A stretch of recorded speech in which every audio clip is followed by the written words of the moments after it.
In 1912, the Titanic represented the peak of industrial ambition.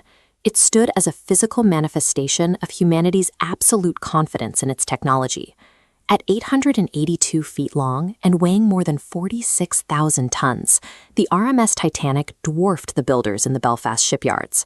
It was one of the largest passenger ships ever constructed.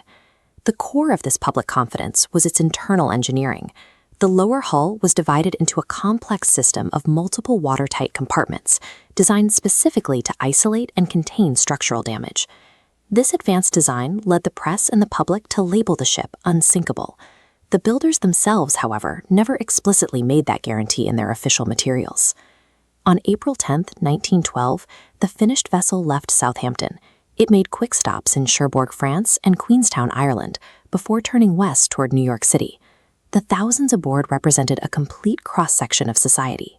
The passenger list ranged from ultra-wealthy industrialists in first class to workers and immigrants seeking new lives in the steerage decks.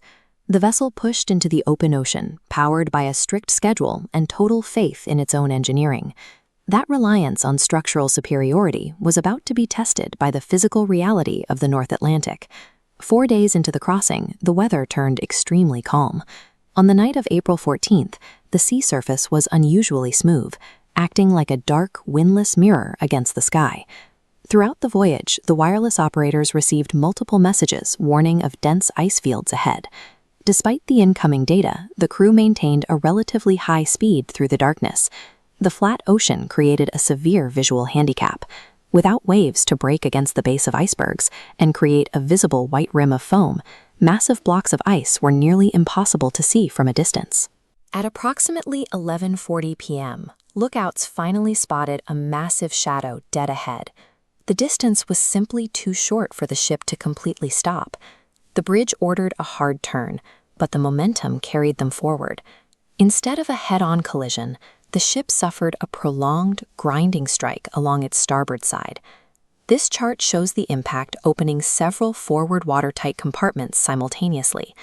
However, the watertight bulkheads separating these sections did not reach the main deck. As the heavy bow pulled downward, the ocean simply spilled over the walls into the next dry compartment. Once the spillover effect began, the physics of the sinking became irreversible. The ship's descent was now a mathematical certainty. The collision was the direct result of a compromised decision-making process. By prioritizing the crossing schedule over verified environmental threats, the crew drove the ship past its engineering limits. Deep in the hull, water was surging through the ship.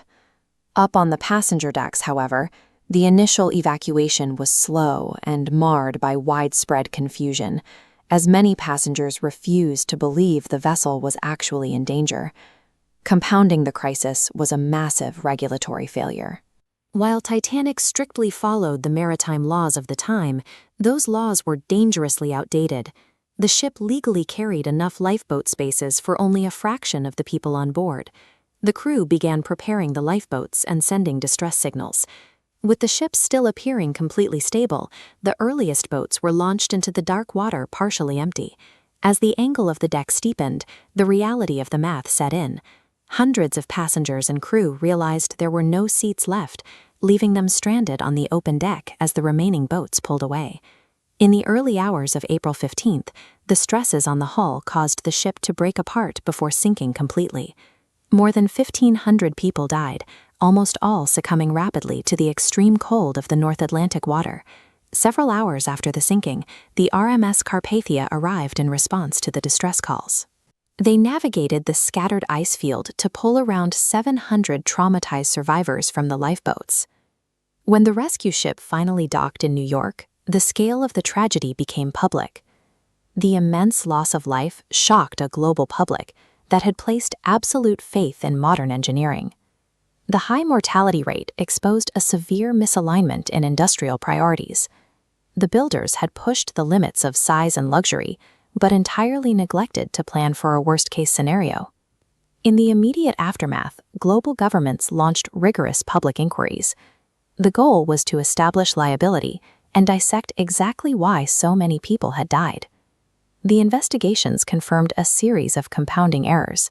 The high death toll was driven by the legally inadequate lifeboat capacity, the failure to maintain a 24-hour radio watch on nearby ships, and the active dismissal of extreme weather warnings.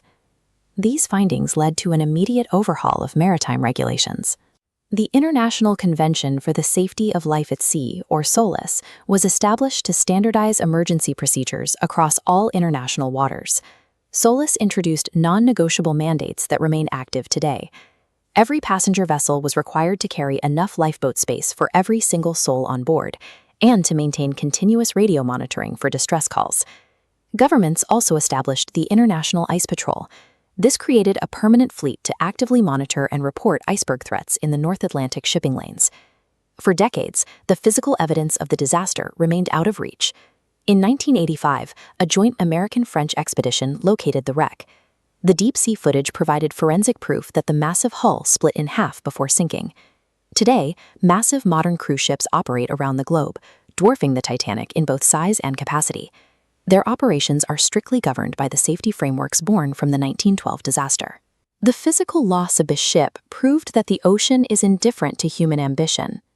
The enduring legacy of the disaster is the understanding that no matter how advanced technology becomes, human survival relies entirely on careful risk management and the humility to prepare for failure.